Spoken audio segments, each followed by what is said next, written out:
জীবনের সঙ্গে যুক্ত করেছেন। আমরা লকডাউনের মধ্যে চলেছি, কিন্তু ঈশ্বর সদাপ্রভু তিনি জাগ্রত, জীবন্ত, আর তিনি গত রাত্রিতে আমাদেরকে রক্ষা করেছেন, বিপদ অমঙ্গল থেকে রক্ষা করেছেন। আজকের দিন আমরা দেখতে পেয়েছি, আর আজকের দিনে প্রভুর ধন্যবাদ, প্রভুর গৌরব, প্রভুর প্রশংসা করার প্রয়োজন রয়েছে। আজকে যে প্রচার্য বিষয় আমি বেছে নিয়েছি, আর সেটি হলো কর্মের দ্বারাই আমরা বিচারিত হব, বা কর্ম দ্বারাই আমাদের জীবনে আমরা ফল পাবো, সেটা ইহকালেও এবং পরকালেও। অর্থাৎ যার যেমন কর্ম সে তেমনি ফল পাবে। পাঠ আমি বেছে নিয়েছি উপদেশক 12 অধ্যায় 13 এবং 14 পদ। আসুন আমরা বাক্যে যাওয়ার আগে চোখ বন্ধ করি, প্রার্থনা করি। সর্বশক্তিমান জীবন্ত সদাপ্রভু, তোমাকে ধন্যবাদ দিই যে আজকের এই সুন্দর দিন তুমি আমাদের দেখতে দিয়েছ। আজকের দিনের প্রথম থেকে শেষ পর্যন্ত আমাদের তুমি পরিচালনা করো।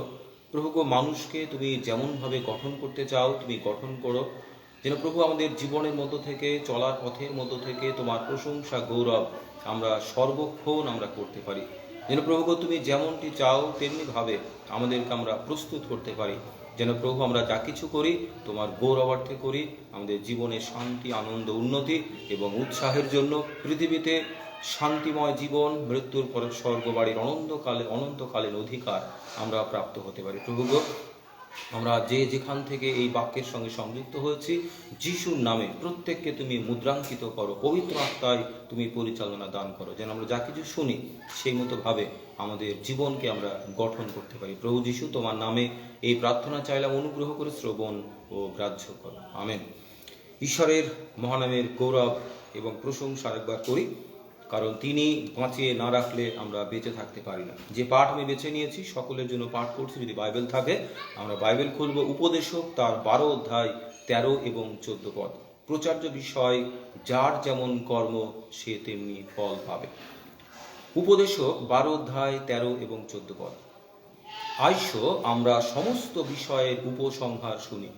ঈশ্বরকে ভয় করো ও তাহার আজ্ঞা সকল পালন করো, কেননা ইহাই সকল মনুষ্যের কর্তব্য। কারণ ঈশ্বর সমস্ত কর্ম, এবং ভালো হোক কি মন্দ হোক, সমস্ত গুপ্ত বিষয় বিচারে আনিবেন। রাজা দাউদের সন্তান রাজা সলোমনের মধ্য থেকে ঈশ্বর সদাপ্রভু আমাদের জীবনে তিনি একটি রাস্তা তিনি আমাদের সামনে তুলে ধরছেন।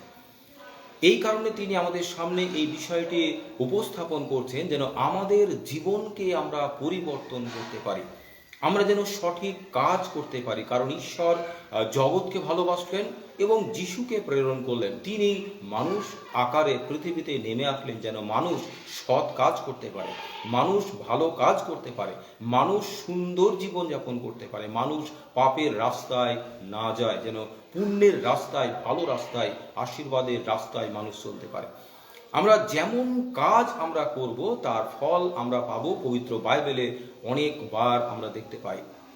আমরা যদি আমাদের বাস্তব জীবনে দেখি, যদি আমরা পরীক্ষার আগে পড়াশোনা না করি তাহলে পরীক্ষাতে ভালো করে আমরা লিখতে পারবো না। কিন্তু যদি আমরা পরীক্ষার আগে আমাদেরকে প্রস্তুত আমরা ভালো করে নিই, প্রিপারেশন সুন্দরভাবে নিতে পারি, তাহলে পরীক্ষায় আমরা ভালো ফল করতে পারি। অর্থাৎ আমাদের প্রস্তুতি প্রয়োজন রয়েছে। আমাদের মানুষের জীবনেও প্রস্তুতির প্রয়োজন রয়েছে, পৃথিবীতে ভালো থাকার এবং মৃত্যুর পরে স্বর্গ বাড়িতেও অনন্তকালীন সেই জায়গাতে যাওয়ার জন্য। কারণ আমরা যদি আমাদের বাড়িতে কোনো পেয়ারা গাছ লাগাই আর যদি ভাবি আমি সেখান থেকে আপেল ফল পারবো, তাহলে সম্ভব নয়। যদি আমাদের বাগানে ঘাস লাগাই আর যদি গম কাটার সময় আমরা সেই ঘাসকে গম ভেবে কাটতে যাই, আমরা গম পাবো না। আমরা যেটা লাগাবো সেটাই কিন্তু পাবো। আমাদের জীবনেও একই বিষয় প্রযোজ্য। আমি যেমন কাজ করব, যেমন কর্ম করব, যেমন রাস্তায় আমি চলব, তেমন ফল আমি পাবো। কারণ উপদেশক 12 অধ্যায় 14 পদে লেখা রয়েছে, ঈশ্বর সমস্ত কর্ম, ভালো হোক কি মন্দ হোক, সমস্ত কর্ম বিচারে আনবেন। আমাদের অনেকে ধারণা রয়েছে যে মৃত্যুর পরে যা হবে দেখা যাবে, কারণ মৃত্যুর পরে আমি দেখতে পাবো না যে কি হচ্ছে। এবং অনেকের ধারণা রয়েছে যে জীবিতকালে ঈশ্বর আমাদেরকে বিচার করেন না, মৃত্যুর পরে বিচার করেন, মৃত্যুর পরে যা হবে হবে। কিন্তু বন্ধু, পবিত্র বাইবেল যদি আমরা পাঠ করি আর সেখানে আমরা দেখতে পাবো যে ঈশ্বর সদাপ্রভু যে তিনি মৃতদেরই শুধু বিচার করেন তা নয়, তিনি জীবিতদেরও একইভাবে তিনি বিচার করেন। যদি আমরা প্রথম পিতর সেখানে পাঠ করি, আর সেখানে দেখতে পাবো যে প্রথম পিতর 4:5 প্রথম পিতর 4:5 সেখানে লেখা রয়েছে যে আমাদের তার কাছে নিকাশ দিতে হইবে যিনি জীবিত ও মৃতদের বিচার করতে পারেন। জীবিত এবং মৃতদের বিচার করেন ঈশ্বর সদাপ্রভু, তিনি আমাদের বিচার করেন। আবার যদি আমরা যিশায়া ভাবাদী পুস্তক পাঠ করি, সেখানে 2:3-5 একই বিষয় লেখা রয়েছে যে আমরা যেমন কর্ম করব তেমনি ফল আমরা প্রাপ্ত হব। যদি আমরা ভালো কাজ করি ভালো ফল পাবো, যদি ভালো কাজ না করি ভালো ফল পাবো না। আমরা আসুন পবিত্র বাইবেলে আমরা লক্ষ্য করি যে আমাদের জীবনে কেমনভাবে চলা প্রয়োজন, কোন পথে চললে ঈশ্বরের অনুগ্রহ ঈশ্বরের আশীর্বাদ আমরা পাবো, আর কোন পথে চললে ঈশ্বরের আশীর্বাদ অনুগ্রহ আমরা পাবো না। তার পূর্বে একটি বিষয় আমি বলতে চাই যে আমাদের অনেকের মধ্যে বিশ্বাস রয়েছে যে আমাদের আত্মার বিচার হয়, কিন্তু পবিত্র বাইবেলে আমরা সেটা পাই না। মৃত্যুর পরে আমাদের কোনো অস্তিত্ব আর রয় না। উপদেশক 12:7 লেখা রয়েছে, আর মৃত্যুর পরে মাটির দেহ পুনরায় মাটিতে প্রতিগমন করিবে, আর আত্মা যাহার দান সেই আত্মা ঈশ্বরের কাছে প্রতিগমন করবে। তাহলে আমি যদি মারা যাই আমার এই মাটির দেহ মাটিতে মিশে যাবে, কবর দেওয়া হবে, কিন্তু আমার যে আত্মা, আমার এই মাটির দেহকে জীবন্ত করার জন্য ঈশ্বর সর্বশক্তিমান যে আত্মিক বায়ু তিনি প্রবেশ করিয়েছেন এদনের বাগানে, সেই আত্মা ঈশ্বরের কাছে প্রতিগমন করবে। একটা অসাড় বস্তুকে জীবন্ত করার জন্য শক্তির প্রয়োজন। আমাদের প্রত্যেকের পরিবারে ইলেকট্রিক ফ্যান রয়েছে। যদি সেই ইলেকট্রিকের সঙ্গে কানেকশন না করি তাহলে সেই ফ্যান চলবে না। এবার ধরে নেওয়া যাক যে ইলেকট্রিকের সঙ্গে কানেকশন রয়েছে কিন্তু ফ্যানটা খারাপ হয়ে গেল, তাহলে আমি কি সারাবো? ফ্যানের কয়েল সারাবো নাকি ইলেকট্রিক সারাবো? ন্যাচারালি আমরা ইলেকট্রিক নয়, কারণ সেটা সারানো যায় না। আমরা ফ্যানের কয়েলটা ঠিক করব, যদি ব্লেড ভেঙে যায় ব্লেড ঠিক করব। ঠিক তেমনি ভাবে আমরা যখন অসাড় ছিলাম আর ঈশ্বর আমাদেরকে আত্মিক বায়ু দিয়েছেন, আত্মা বায়না দিয়েছেন। 2 কোরিন্থীয় সেখানে 5:5 লেখা রয়েছে ঈশ্বর আমাদের আত্মা বায়না দিয়েছেন। আর আমাদের এই মাটির দেহকে আত্মা বায়না দিয়ে, আত্মিক বায়ু দিয়ে ঈশ্বর জীবন্ত করেছেন। আর আমি যদি এখন মারা যাই, ঠিক যেমনি ফ্যান খারাপ হয়ে গেলে ইলেকট্রিক সারানো হয় না, ফ্যানকে সারানো হয়, ঠিক তেমনি ভাবে আমি যখন মারা যাব আমাকে যে শক্তি জীবন্ত রেখেছিল সেই শক্তি তো ঈশ্বরের কাছে প্রতিগমন করবে। তাহলে আমাকে সারানোর প্রয়োজন রয়েছে। আমি জীবিত কালে আমি সেই শক্তি দ্বারা জীবন্ত হয়ে যে কাজ আমি করেছি দেহ দ্বারা, সেই দেহের ফল আমি প্রাপ্ত হব। আত্মার কোনো বিচার হবে না, কিন্তু আত্মা আমাদেরকে জাগিয়ে রেখেছিল এই দেহ দিয়ে যা কাজ আমরা করেছি বা কাজ আমরা করব, সেই কাজের ফল আমরা পাবো। আবারও বলি উপদেশক 12:7 মৃত্যুর পরে মাটির দেহ মাটিতে মিশে যাবে, আর আত্মা যাহার দান সেই ঈশ্বরের কাছে প্রতিগমন করিবে। তাই বন্ধু, পবিত্র বাইবেলে মতিলিখিত সুসমাচার 24:31 থেকে যদি আমরা 46 পাঠ করি পবিত্র বাইবেল, আর সেখানে মতিলিখিত সুসমাচার 24 আমাদের কর্মের দ্বারাই যে আমরা বিচারিত হব একটি বিষয় সেখানে প্রভু যীশু উল্লেখ করেছেন। তিনি বলছেন যে যখন বিচার আসনে আমি বসবো আর আমার প্রিয় সন্তানদেরকে বলবো যে আমার সন্তানেরা, আমি যখন ক্ষুধার্ত ছিলাম তোমরা আমায় খাদ্য দিয়েছিলে, যখন আমি বস্ত্রহীন ছিলাম তোমরা বস্ত্র দিয়েছিলে, যখন তৃষ্ণার্ত ছিলাম তোমরা পান করিয়েছিলে, যখন অসহায় ছিলাম আমার সঙ্গে ছিলে, যখন অসুস্থ ছিলাম আমার সেবা করেছিলে। আর তখন যদি আমার সন্তান তোমরা বলো যে প্রভু কখন তুমি আমার দুয়ারে গেলে উলঙ্গ অবস্থায় আমি তোমায় বস্ত্র দিলাম, কখন আমার দুয়ারে আসলে ক্ষুধার্ত অবস্থায় আমি খাদ্য দিলাম, কখন আমার দুয়ারে আসলে তৃষ্ণার্ত অবস্থায় আমি জল দিলাম পান করানোর জন্য, কখন আপনি অসহায় ছিলেন আর আমি আপনার সেবা করেছিলাম। প্রভু যীশু বলছেন আমি তখন বলবো যে পৃথিবীতে আমার একজন অসহায় সন্তানের জন্য তোমরা যেটা করেছো সেটা তাদের জন্য নয় কিন্তু আমার জন্য করেছে। এখান থেকে পরিষ্কার প্রভু যীশু বলছেন যে আমাদের যার যেমন কাজ তাকে তেমনি ফল ঈশ্বর দেবেন। জিরমীয় ভাবাদী পুস্তক আর সেখানে দেখতে পাই 17 অধ্যায় জিরোমীয় ভাবাদী পুস্তক 17 অধ্যায় 10 পদে লেখা রয়েছে, আর ঈশ্বর আমাদের বাহ্যিক অবয়ব তিনি দেখেন। আমরা কেমন দেখতে, কত গহনা পরেছি, কেমন লম্বা চওড়া, কত গাড়ি বাড়ি রয়েছে, তা নয়। ঈশ্বর আমাদের অন্তর মনুষ্যকে নিরীক্ষণ করেন, আমাদের মর্মের পরীক্ষা করেন, যে আমাদের অন্তরের মধ্যে ঈশ্বরের অস্তিত্ব রয়েছে কিনা, এবং যার যেমন কর্ম ঈশ্বর তাকে তেমনি ফল দেবেন। 2 করিন্থীয় 5 অধ্যায় 10 পদে লেখা রয়েছে, আমাদের সকলকেই খ্রিস্টের বিচারাসনের সামনে প্রত্যক্ষ হইতে হইবে, যার যেমন কর্ম তাকে ঈশ্বর তেমনি ফল দেবেন। লুকলিখিত সুসমাচার যদি আমরা 13 অধ্যায় 3 পদ পাঠ করি, সেখানে লেখা রয়েছে, যদি আমরা মন পরিবর্তন না করি, ভালো কাজ না করি, তাহলে আমরাও কিন্তু বিনষ্ট হয়ে যাব। ভালো কাজ আমাদের করতে হবে। আমার বলে পৃথিবীতে যা আমরা ভাবি, আমার বলে কিছু নেই। আমার বলে যদি কিছু থাকতো, তাহলে মৃত্যুর সঙ্গে সঙ্গে আমার সঙ্গে সমস্ত বিষয় নিয়ে আমি চলে যেতে পারতাম, কিন্তু আমার বলে কিছু নেই। আমার এই দেহ আমার নয়, আমার অঙ্গ প্রত্যঙ্গ আমার নয়, আমার গাড়ি বাড়ি আমার নয়, আমার বিষয় সম্পত্তি আমার নয়, আমার সঙ্গে কিছুই যাবে না। এমনকি যখন আমাকে কবর দেওয়া হবে, আর সেখানে যেটুকু জমির মধ্যে আমাকে দেওয়া হবে, আমার গাত্রে যে কাপড় দেওয়া হবে, আমাকে যে কফিন দেওয়া হবে, সেটা পর্যন্ত নিয়ে যাওয়ার ক্ষমতা আমার থাকবে না। কারণ আমাকে কবর দেওয়ার পরে, আপনি যদি কিছু মাস পরে যান, দেখবেন সমস্ত ধুলোয় মিশে গিয়েছে, মাটিতে মিশে গিয়েছে, পৃথিবীর মাটিতে মিশে গিয়েছে। আমার বলে কিছু নেই। যদি আমার বলে কিছু থাকে, তাহলে সেটা আমার কর্ম।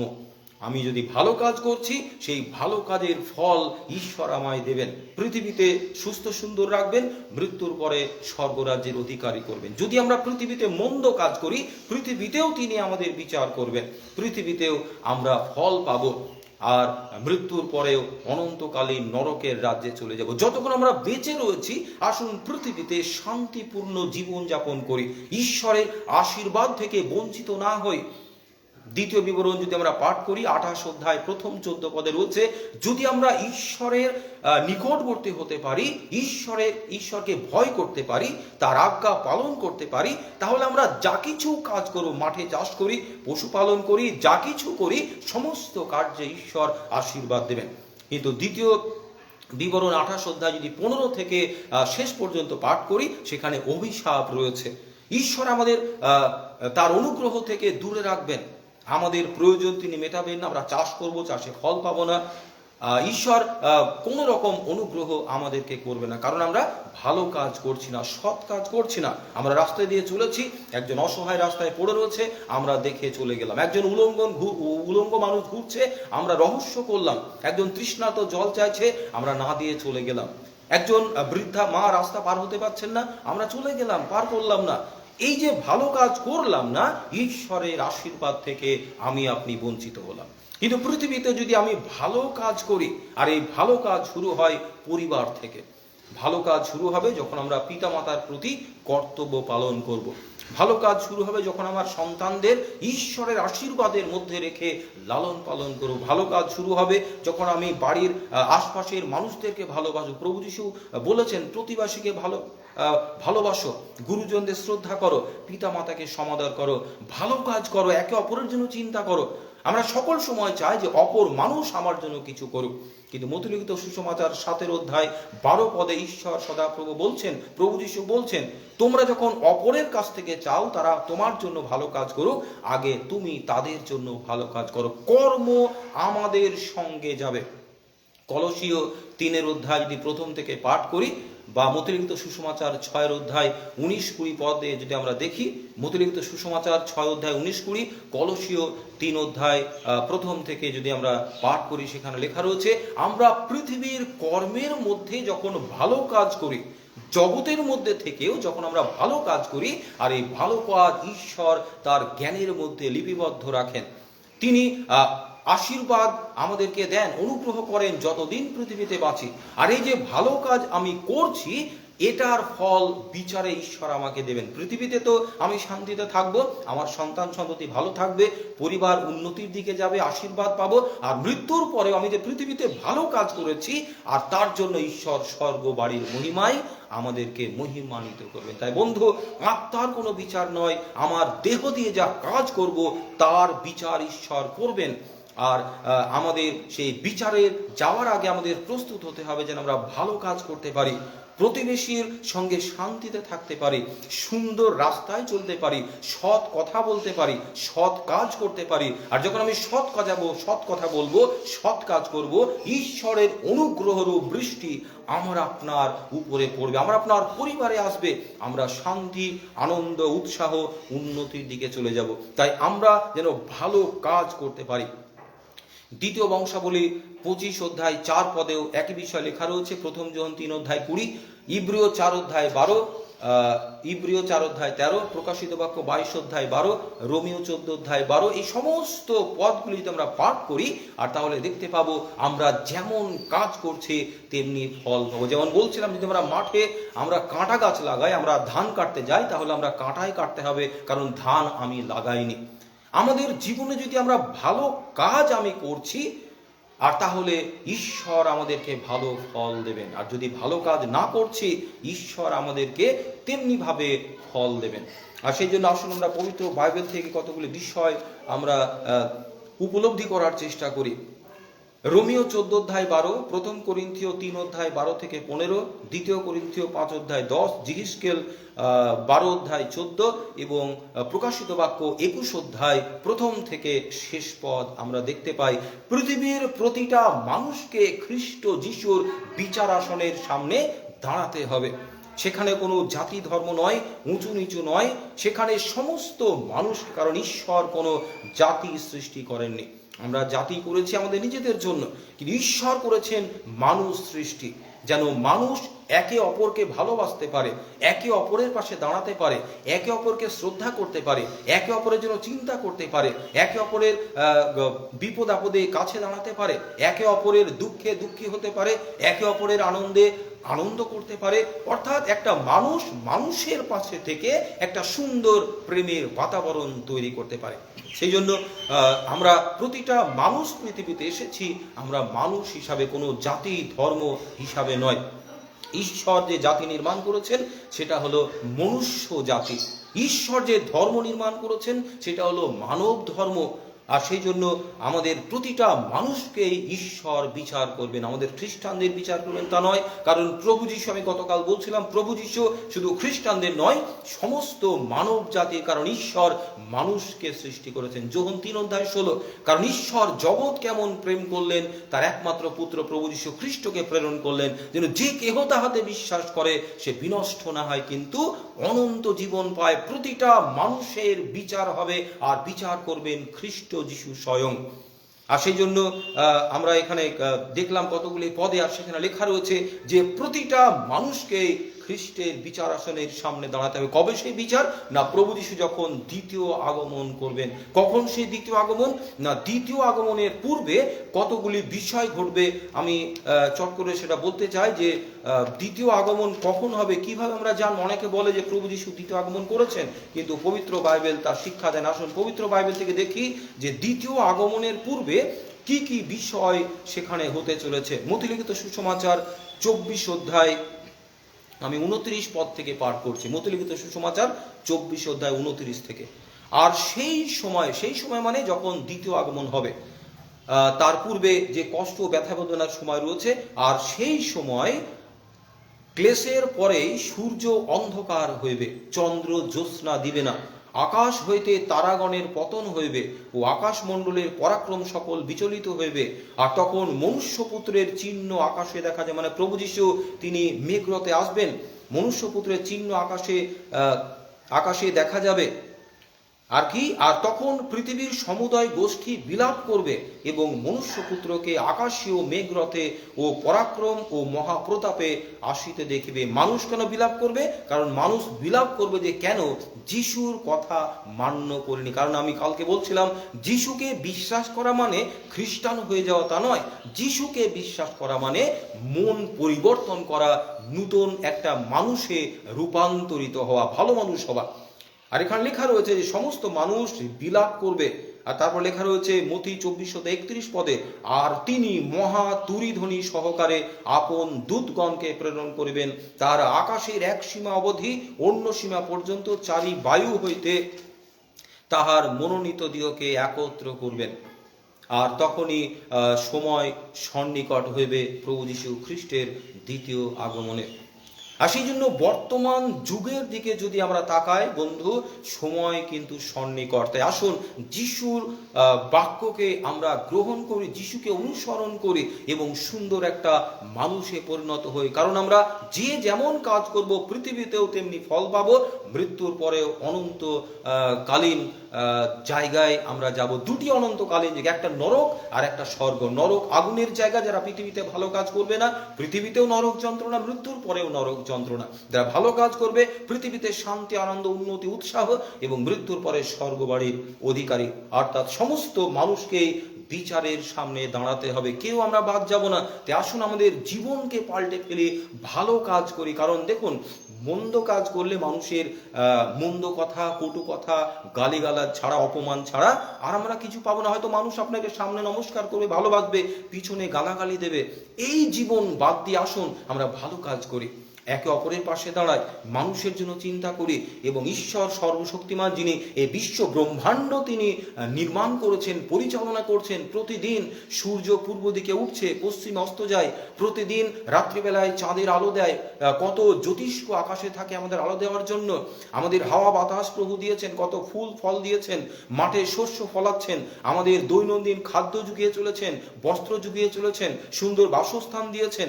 এই ঈশ্বর সদাপ্রভুকে আমাদের গৌরব করার প্রয়োজন রয়েছে। আর বিচারক খ্রিস্ট যিশু স্বয়ং তিনি বিচার করবেন। যোহন লিখিত সুসমাচার 5:22, 2 তিমথিও 4:8, প্রেরিত 10:42, যে ঈশ্বর প্রভু যিশুকে বিচারের ভার তিনি দিয়েছেন আর তিনি আমাদেরকে বিচার করবেন। আর এই প্রকাশকালে কি কি আমাদের জীবনে আমরা যা করেছি কেমনভাবে প্রকাশিত হবে, কি কি আমাদের সামনে তুলে ধরা হবে, আসুন আমরা লক্ষ্য করি। পবিত্র বাইবেল থেকে কতগুলি পদ আমরা দেখি। ঈশ্বর সমস্ত কাজ পরীক্ষা করবেন এবং তিনি আমাদের সামনে প্রকাশ করবেন সেই বিচারের দিনে। আমাদের সমস্ত গোপন কাজ তিনি আমাদের সামনে তুলে ধরবেন। সেদিন যদি বলি প্রভু এই কাজটি করিনি, তিনি ওপেন আমাদের দেখিয়ে দেবেন আমাদের জীবন আমরা পৃথিবীতে সেই কাজ করেছি কিনা। কারণ ইব্রিয় 4:13 লেখা রয়েছে, আমাদের সমস্ত জীবন, আমাদের কাজ, আমরা যাই কিছু করি না কেন ঈশ্বরের সামনে উলঙ্গতা স্বরূপ। ঈশ্বর সমস্ত বিষয় জানেন, গোপনীয় পাপ, অন্তরের পাপ, হৃদয়ের পাপ, বাইরে গিয়ে কোনো পাপ করছি, জঙ্গলে পাপ করছি, ঘরের মধ্যে পাপ করছি, সমস্ত গোপন বিষয় ঈশ্বর তিনি জানেন। মানুষের চোখে আপনি ধুলো দিতে পারেন, কিন্তু ঈশ্বরের চোখে আপনি ধুলো দিতে পারেন না। বন্ধু, আমাদের ভালো কাজ যদি আমরা করি ভালো ফল আমরা পাবো। আর তিনি সমস্ত গোপন বিষয় আমাদের সামনে আনবেন। মার্ক লিখিত সুসমাচার 4:22, রোমিও 2:16, ইব্রিয় 4:13, আমাদের সমস্ত গোপন কাজ তিনি আমাদের সামনে আনবেন। আমাদের চরিত্র, রোমিও 2:5-11, আমরা কেমন চরিত্রের মানুষ, কেমন চারিত্রিক গুণাবলী নিয়ে পৃথিবীতে জীবনযাপন করেছি, আর সেই চারিত্রিক বিষয়গুলিও ঈশ্বর বিচারে আনবেন। আমাদের কথাবার্তা, আমরা কেমন কথা বলি, মথিলিখিত সুসমাচার 12:36-37, আমরা কেমন কথাবার্তা বলছি, সেই কথার মাধ্যমে কাউকে কষ্ট দিচ্ছি কিনা, কথার মাধ্যমে ঈশ্বরকে আমরা জলাঞ্জলি দিচ্ছি কিনা, সমস্ত বিষয় ঈশ্বর বিচারে আনবেন।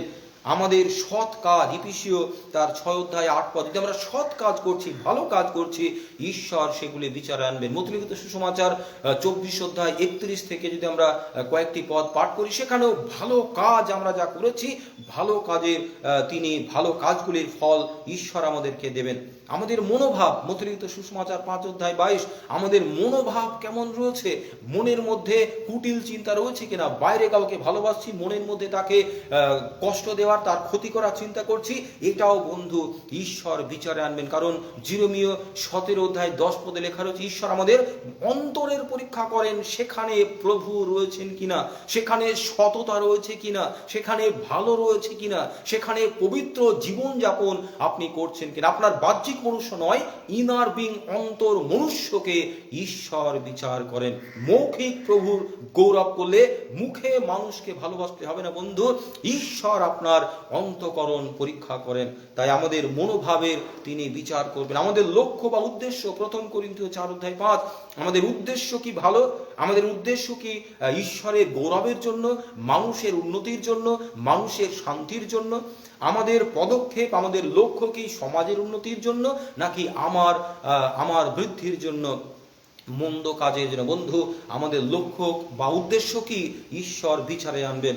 আমাদের ভালোবাসার অভাব যে রয়েছে সেটাও তিনি বিচারে আনবেন। কলসীয় 3 অধ্যায় 18 থেকে 4 অধ্যায় 1 পদ, আমাদের ভালোবাসার মধ্যে খাদ রয়েছে কিনা। রোমিও 14 অধ্যায় যদি আমরা 9 পদ পাঠ করি, সেখানে ঈশ্বর বলছেন, সাধু পৌলের মধ্যে ঈশ্বর বলছেন, তোমাদের প্রেম নিষ্কপট হোক, প্রেম ভেজাল বিহীন হোক, প্রেম খাদ বিহীন হোক। বন্ধু, আজকে আমাদের প্রেম, আমাদের ভালোবাসা মানুষের প্রতি এবং ঈশ্বরের প্রতি খাদ যুক্ত। সেখানে কোনো ভালোবাসা নেই, সেখানে আছে বাহ্যিক ভালোবাসা, লোক দেখানো ভালোবাসা, লোক দেখানো ধর্মকর্ম। মথিলিখিত সুসমাচার তার 6 অধ্যায় 10 পদে লেখা রয়েছে, লোককে দেখানোর জন্য ধর্মকর্ম, দান ধ্যান, উপবাস, প্রার্থনা নয়। কারণ লোককে দেখানোর জন্য যেটা করি, ঈশ্বর সেটা ভালোবাসেন না। গোপনে ঈশ্বর আমার কাজ দেখেন, যেটা অন্তঃকরণ থেকে করছি, হৃদয়ের কৃতজ্ঞতা সহকারে করছি, ভালোবাসা সহকারে করছি, আর সেটাই ঈশ্বর আমাদের ফল দেন।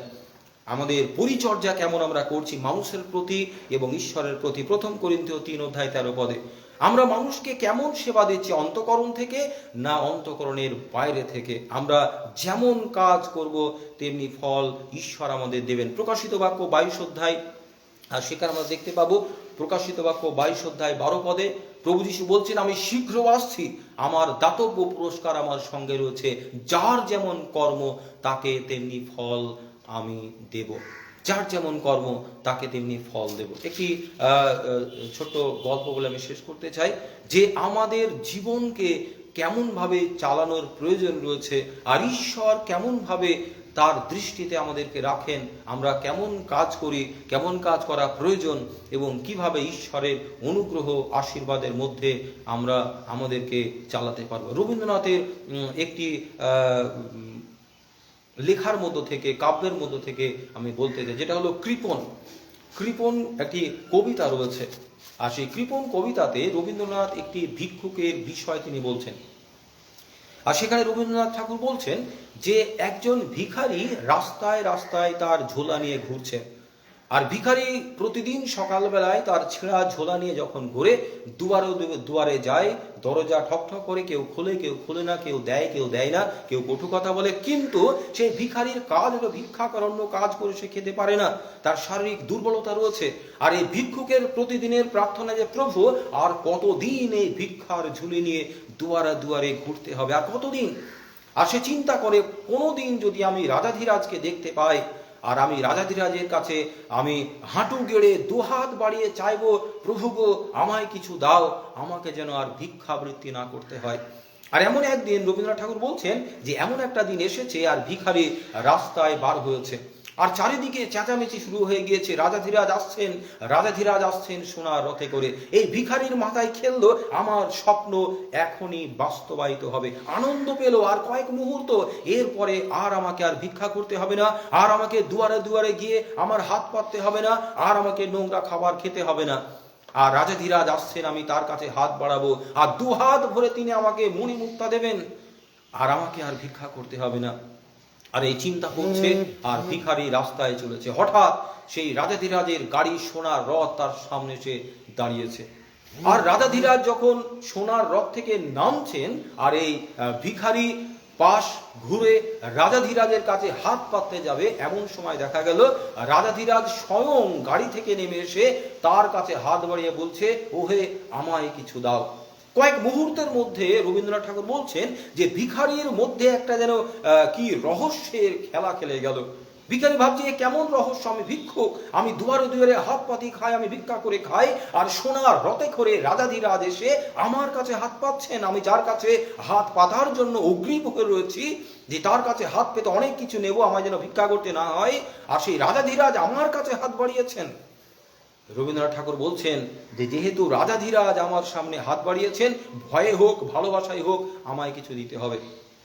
আর ভিক্ষুক তার ঝোলার মধ্যে হাত বাড়িয়ে ছোট্ট চালের কোনা আঙুল দিয়ে নিয়ে বিনিয়ে বার করে মুঠো করে, যাতে কেউ দেখতে না পায়, রাজাধিরাজও দেখতে না পায়, রাজাধিরাজের হাতে দিয়েছে। রাজাধিরাজ সেই ছোট্ট চালের কোনা নিয়ে সে তিনি চলে গিয়েছেন সোনার রথে করে।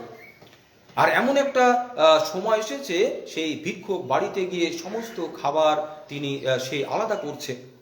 আর আলাদা করতে করতে দেখা গেল একটা ছোট্ট কণা, চালের কণা যেন চকচক করছে।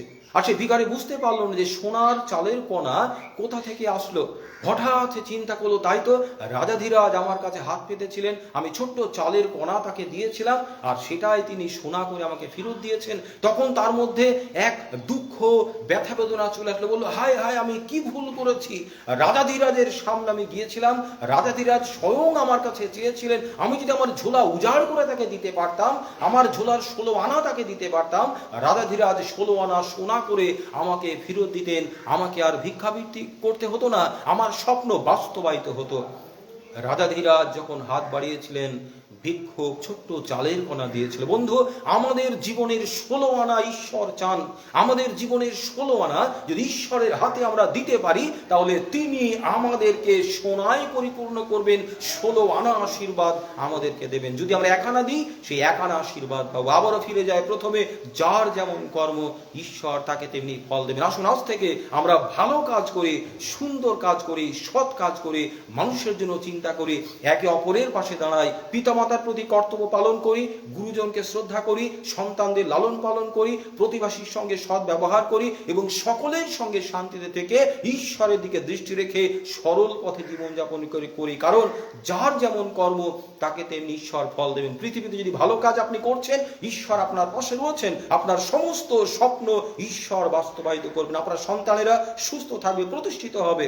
আর যদি ভালো কাজ না করছেন, ঈশ্বরের অনুগ্রহ আমি আপনি পাবো না। তাই আসুন, কর্মের দ্বারাই আমরা বিচারিত হব পৃথিবীতে এবং মৃত্যুর পর। আসুন ভালো কাজ করি, সুন্দর কাজ করি, সুস্থ থাকি, ভালো থাকি এবং আনন্দ সহকারে জীবনযাপন করি। পৃথিবীতে সৎ জীবনযাপনের মাধ্যমে ঈশ্বরের অনুগ্রহ পাই এবং মৃত্যুর পরে স্বর্গ বাড়িতে ঈশ্বরের সঙ্গে অনন্তকাল ধরে ঈশ্বরের গৌরব প্রশংসা করি। আবারও বলি, আমাদের সৎ কাজ হোক কি অসৎ কার্য হোক, সমস্ত গুপ্ত বিষয় ঈশ্বর বিচারে আনবেন। যার যেমন কর্ম ঈশ্বর তাকে তেমনি ফল দেবেন। আসুন চোখ বন্ধ করি, প্রার্থনা করি। সর্বশক্তিমান জীবন্ত সদাপ্রভু, তোমাকে ধন্যবাদ দিই যে সুন্দর সুপ্রভাতে আমাদের সুন্দর জীবন্ত বাক্য দিলে প্রভু গো। এই বাক্য অনুযায়ী যেন আমরা কাজ করতে পারি।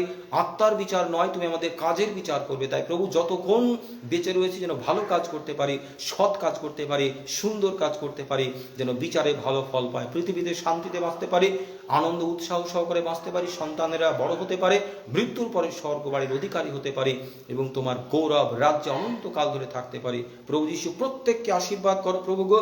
কালকে ইয়াস ঝড়ে বা জজ ঝড়ে যাদের ক্ষতি হয়েছে তাদের পাশে থাকো, জলকে নিয়ন্ত্রণ করো, আকাশ বাতাস নিয়ন্ত্রণ করো, প্রতিটা মানুষকে সুস্থ রাখো, করোনা আক্রান্ত পৃথিবীকে মুক্ত করো। যারা করোনার জন্য যোদ্ধা রূপে প্রভু নিয়োজিত হয়েছেন, ডাক্তার, নার্স, হেলথ কর্মীরা, প্রত্যেকে আশীর্বাদ দাও, প্রশাসনিক বিভাগকে আশীর্বাদ দাও এবং যারা প্রভু ক্ষতিগ্রস্ত হয়েছে, রোগগ্রস্ত হয়েছে, প্রত্যেকের পাশে থাকো, পৃথিবীতে শান্তি দাও, আমাদের প্রত্যেককে তোমার অনুগ্রহের মধ্যে রাখো, প্রত্যেকে সুস্থ রাখো, ভালো রাখো। সকলের প্রার্থনা শোনো, সকলের ভালো করো, সকলের মঙ্গল করো, সকলের মনোবাঞ্ছা পূর্ণ করো। প্রভু যীশু, তোমার নামে এই প্রার্থনা চাইলাম, অনুগ্রহ করে শ্রবণ ও গ্রাহ্য করো।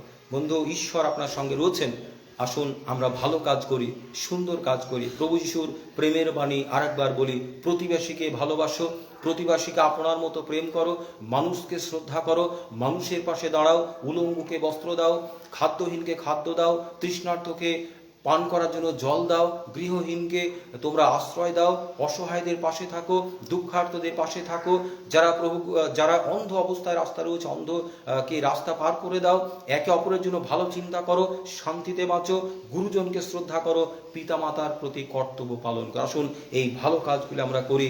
মহান সর্বশক্তিমান আশীর্বাদের ডালি নিয়ে আপনার পরিবারে তিনি থাকবেন, আপনার সঙ্গে থাকবেন, পরিচালনা করবেন। জয় যিশু। সকল ভালো থাকুন, সুস্থ থাকুন। নমস্কার।